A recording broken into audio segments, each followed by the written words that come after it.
hand that tells the tale is the one who decides history. He tells it wrong, and you have nothing more than a pretty story. He tells it right, and you have a legacy. You want a story told right, you ask someone who helped make it happen. And if that someone is me, I'll make it awesome. Okay. Dragon Age Inquisitions. The first thing I gotta say about Dragon Age Inquisition is, goddamn BioWare, you are back, baby. Like, Woohoo! like, I'm not even gonna hide it. I'm not even gonna misover it. Like, I want to give Dragon Age, like, BioWare for that. I want to give them a bouquet of flowers. That's how much I love that game. Like, this game is the RPG that I have been waiting for to see. Like, this is their return to doing Origins. This game is a monumental achievement.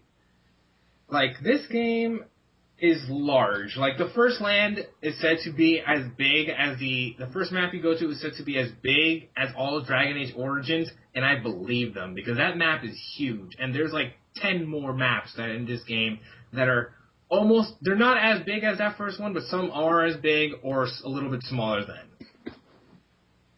And to start off, just to give a quick synopsis of this game is, basically you start off a couple years, at least I believe, from the events of Dragon Age 2, where you see the full-on Templar Mage Rebellion, and basically the whole world, all various parts of the world are in civil war with different factions interleading with each other. And you are the unhappy son of a bitch that was at this cataclysm of events, and basically you're marked. And you have to lead the Inquisition through a series of events towards getting rid of this major threat that could possibly end all of Thedas, which is the world in there. And you can do this by playing a multitude of different races, like Kunari, humans, dwarves, and elves, and you can choose different classes between them, such as mage, rogue, and soldier. Now, and they have... I do have a question. Fernando, what did you play? And did you actually play, like, multiple different characters, or no? Okay, I played as a mage. Played as a Puerto Rican gang member. Exactly. That was my second class. You went around with a switchblade. Well, no. See, gang member is a specialty coming from the rogue class, obviously. Yeah. When I played my Dalish elf as my third playthrough, I was a dwarven gang member. I don't know. Anyway. Dalish elf. So my two characters were Puerto Rican gang member and Dalish elf. No, okay. But my name is Mr. T, and I'm a Night Elf Mohawk. Okay, but anyway. Things in Mohawk, sir. Shut up. Who are you to question Mr. T? But anyway, okay. I only beat the game once, which was a monumental achievement because that took me a shit ton of hours. Like 60. Yeah, like, how long did it take you? Like, can you have, like, a general figure? I beat the game first with 60 hours, 65-something hours, right? Damn! But I rushed through some parts. Like, I didn't do all the companion side quests I could have done. So, but when I first beat it, it took me about 60-something hours. And then I went back to a load save point, and then I did all the companion stuff. And by the time I got to the end, it was like 80 hours. Yeah, because the companion side quests are actually very substantial. Yeah, there's a lot of them, and they're pretty interesting. But From anyway, what I remember. But I played through once as a mage, and then I didn't get super far into my warrior playthrough and a rogue playthrough, just to get a feel of how they worked. But was there a big difference between the diversity of these playable characters or classes? Yes. Basically, kind of your standard one, like the mage is like your long-range fighter who can like do area attacks and all that stuff, and your warrior serves mostly as a tank. Mostly? Really? It doesn't do damage? Yeah, what do you mean by mostly? Well, I mean, because there's a system in the game where... That sounded like you had a vested interest in warriors. What do you mean we're mostly tanks? No, I have a vested interest What do you mean, we people? Well, because the way they have... What are you saying about warriors exactly, yeah. motherfucker? The warrior gate. Anyway, no. They're basically like there's a lot of like there's a taunting mechanic that you draw enemies to you, but there's also another mechanic where the way you use your taunts is that you build up armor. so that they, instead of hitting your health down, they burst through your armor. Okay. Like, they're good at damage, but the bigger damage probably would be your rogue classes. It sounds like the main mechanic is just directed towards taking damage. Yeah, pretty much. That sucks. Also, But they can do substantial amounts of damage too, as well. all right. And also, they have attacks where they can draw enemies towards them and take out surrounding enemies pretty well. I also have one more question. What did you play this with? Did you play this on console, PC, or... I played this on PS4. Oh, how were the controls? Was it easy to use, or... Yes. Basically, the way it works is that you can play it like you played it before, with the regular controls, but you press the touchpad whenever you want to enter tactical view. And that's the overhead view where you can map out where your characters go, and you can fast forward in tactical view, so you have precision control as they change, and you can do it on the fly. If you so choose. But you don't really need to do that unless for the harder fights. Like, I only use that maybe a couple of times, but that's more when you want to do the harder difficulties. Like, if you're doing normal or easy, you can pretty much play it on a regular standard view and just switch every so often. So it sounds like they more or less kept the stuff that was in Dragon Age Origins. Yes, it works pretty much exact. Yeah. Yeah, that is good.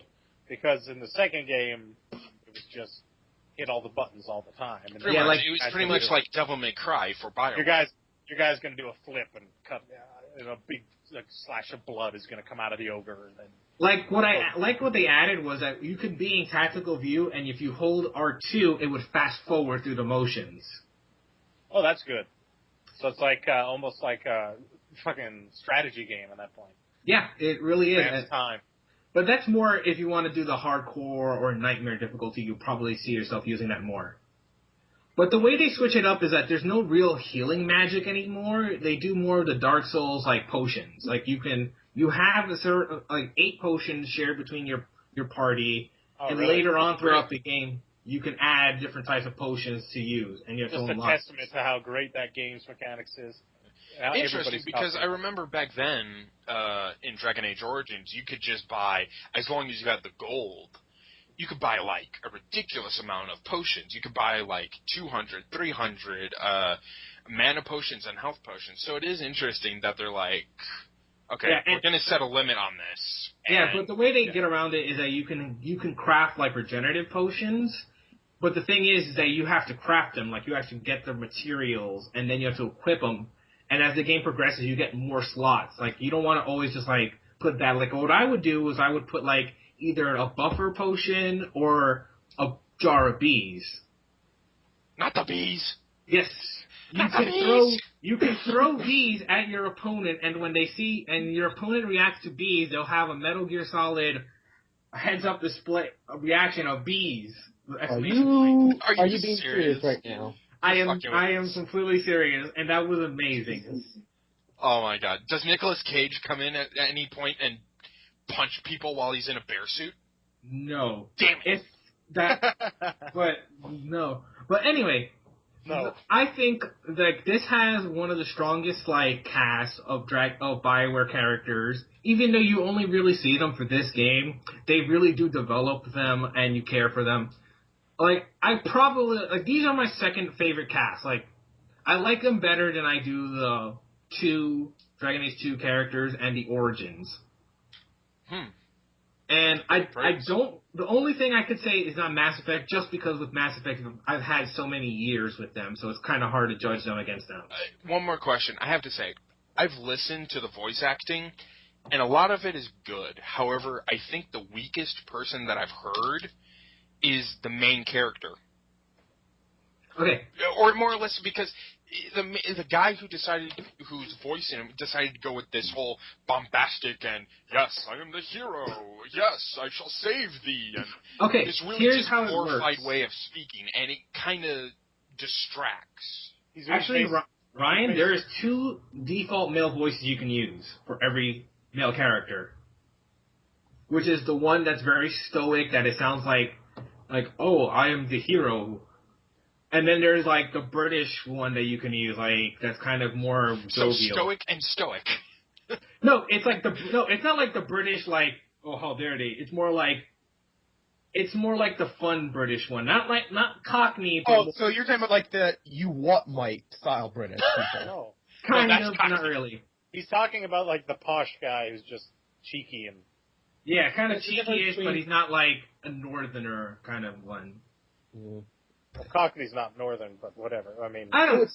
So it's Chav, basically. When I think of northern, I think of Christopher Eccleston. That's what I'm thinking of. He's more no, like I don't think Chav. I think he's talking about like somebody like Loki or whatever from Thor. kind of, yeah, like that. But anyway, and the same thing with the female actresses as well. Like you have one that's more stoic and one that's more fun British one. Okay. So basically, I gotta admit that the one who does the whole, the whole bombast and the whole generic hero thing. God, he was every time I listened to him, it was just awful. Your choices are Loki or Death Spank. It's like Loki or Worf. I like my reference better. But anyway, Ooh, speaking of fun fact, the guy who played Worf in Star Trek was also in Mass Effect. yes, he was the douchebag Krogan who in Mass Effect 2 who you can headbutt.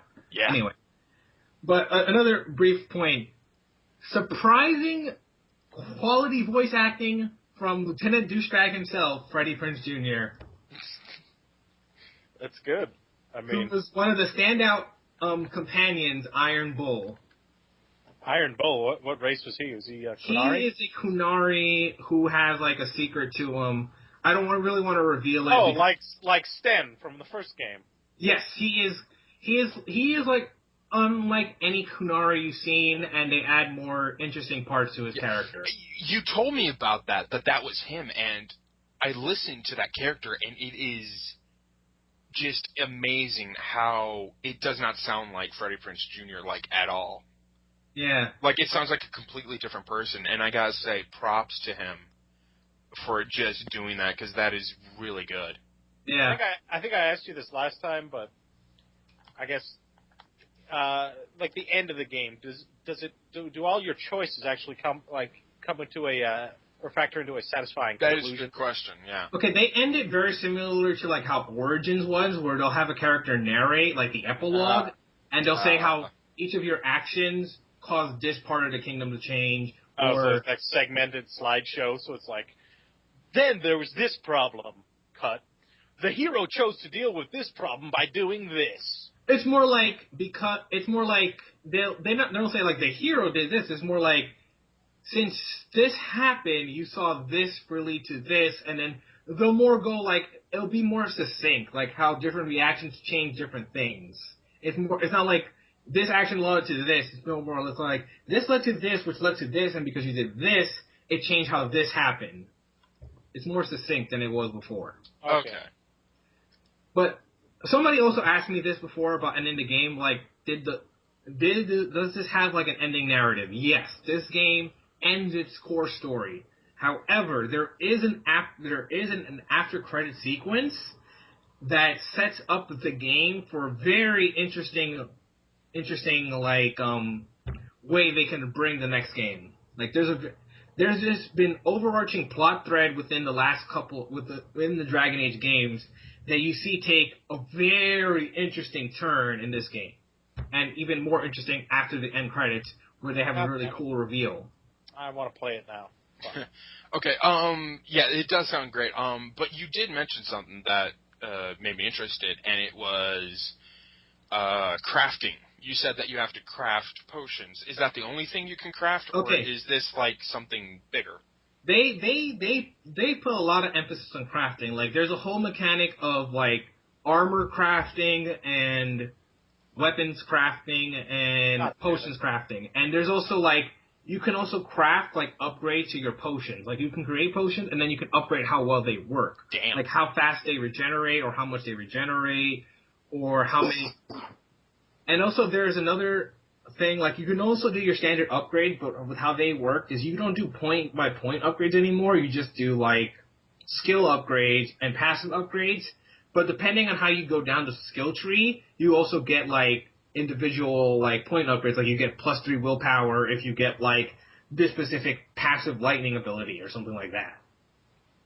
Okay, that actually sounds really cool, and I can't wait to actually play this game and try this, because this sounds really good, and it sounds like that despite the main people of BioWare, the doctors, as they're so lovably called, not being there anymore, it doesn't seem like BioWare has lost its edge, more or less. This was more BioWare returning to form and doing what they did great, and, like, if you were like, Mass Effect isn't really an RPG. Well, this is a hell of an RPG. This is like... I was just about to ask, how is the skill trees and the RPG stuff? Is it, like, as heavy as it was in, like, Origins, or...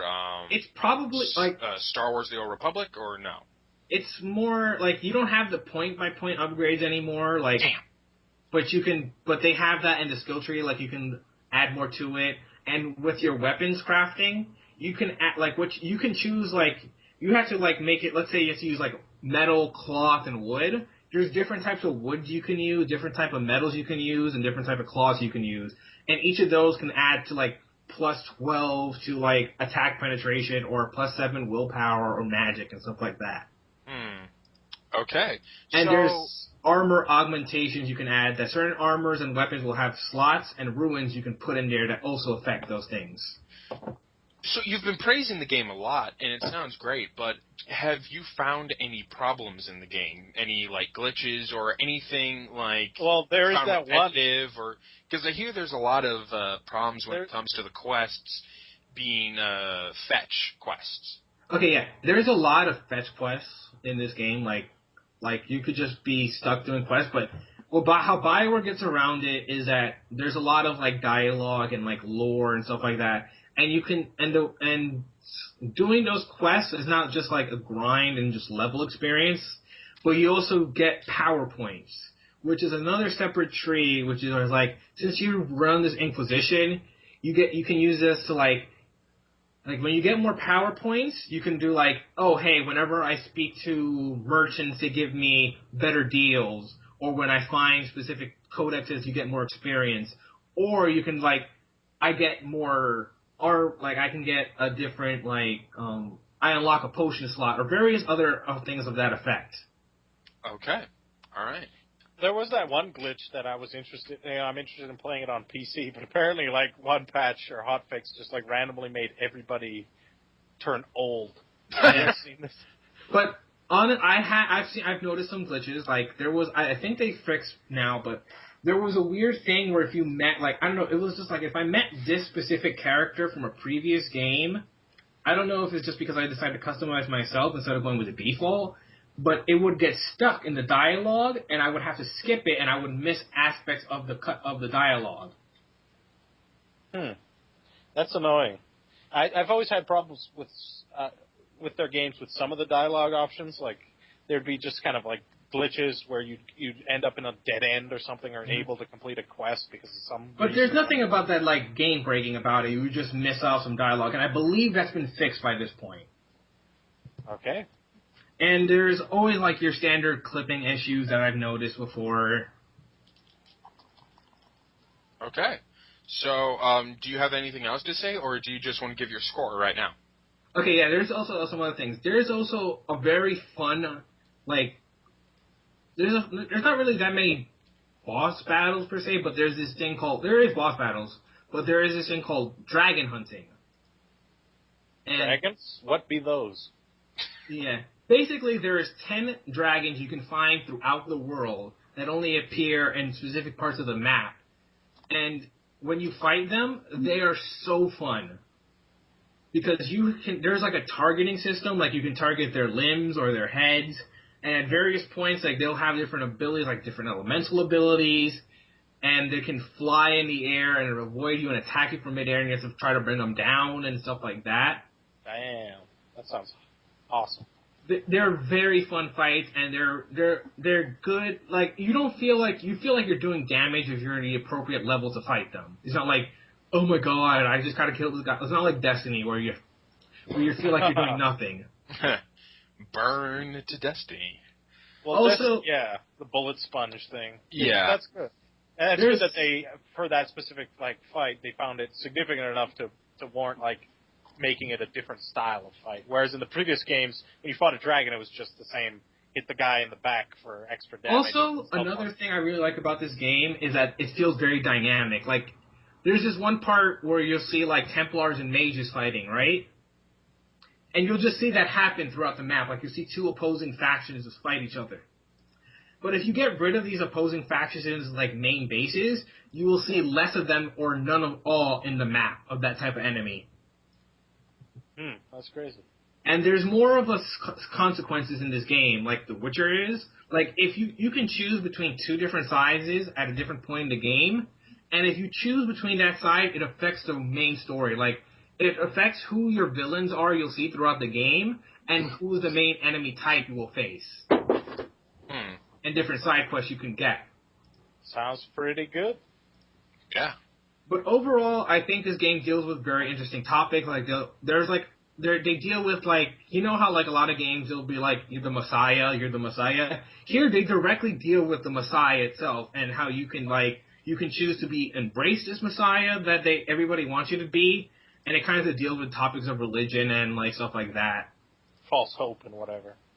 Yeah, are you truly the Messiah, or are you just a series of just coincidence and stuff like that?